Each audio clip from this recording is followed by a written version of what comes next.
Est-ce la fin des late shows aux États-Unis? Le 17 juillet, Stephen Colbert annonce à l'antenne que son late show s'arrêtera en mai 2026 et qu'il ne sera pas remplacé. Next year will be our last season. The network will be ending The Late Show in May.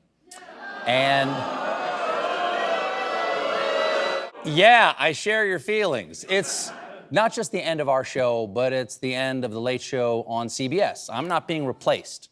This is all just going away. Pour le public de l'émission, c'est un choc. C'est une des émissions les plus regardées de la télévision américaine et pourtant, CBS arrête tout. Je t'explique pourquoi. CBS justifie cette annonce par des raisons économiques et c'est vrai, selon le New York Times, The Late Show perdait entre 40 et 50 millions de dollars par an. À l'époque de David Letterman, le format était très rentable. Aujourd'hui, c'est devenu un vrai gouffre financier. Sur l'arrêt, le timing montre aussi un aspect politique à la décision. 3 jours avant l'annonce, Colbert critiquait ouvertement Paramount, maison mère de CBS, pour avoir versé 16 millions de dollars à Donald Trump. Colbert parle d'un gros pot de vin, un règlement judiciaire officiellement lié à une plainte pour partialité dans un reportage de 60 Minutes, officieusement un moyen de sécuriser une fusion en cours avec Skydance qui doit être validée par l'administration Trump. Quand Trump jubile sur Truth Social, son réseau social, Elizabeth Warren, la démocrate, dénonce un licenciement politique. La Writers Guild of America parle même d'une atteinte à la liberté d'expression.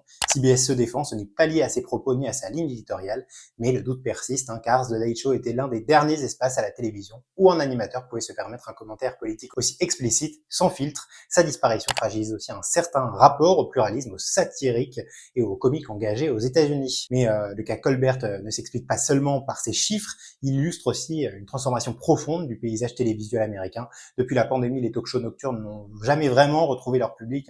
NBC a supprimé la version du vendredi du Tonight Show. CBS a déjà mis fin au Late Late Show après le départ de James Corden, l'essor du streaming et le recul de la publicité traditionnelle. Tout cela a fragilisé le modèle. Les jeunes adultes ont déserté les écrans de télé pour YouTube, TikTok ou les replays en court extrait sur les réseaux sociaux. D'autres programmes tels que les Late Show de Jimmy Kimmel sur ABC, de Jimmy Fallon sur NBC sont confrontés au même mot. Résultat, The Late Show, comme ses concurrents, perd en attractivité auprès des annonceurs. Il y a aussi un coût de production élevé, tournage au Ed Sullivan Theater, un orchestre live et une équipe de 200 personnes et un animateur payé 20 millions par an. CBS a donc fait ses comptes, il n'y a plus de trajectoire de rentabilité et l'émission ne peut pas être redimensionnée à moindre frais contrairement à d'autres formats. Et paradoxalement, Colbert s'en sortait mieux que les autres là-dedans. Il dominait toujours Kimmel et Fallon en audience et il venait d'obtenir une nouvelle nomination aux Emmy Awards. Il faisait même plusieurs millions de vues sur ses TikTok avec des figures politiques comme Zoran Mamdani, le démocrate. C'est peut-être ce qui rend l'annonce si violente. La fin de The Late Show, c'est peut-être plus qu'une annulation, c'est un symptôme. Si même Colbert, avec ses audiences, son influence, ses engagements, peut être mis à l'écart, que restera-t-il du reste des Late Nights? Dis-moi ce que t'en penses en commentaire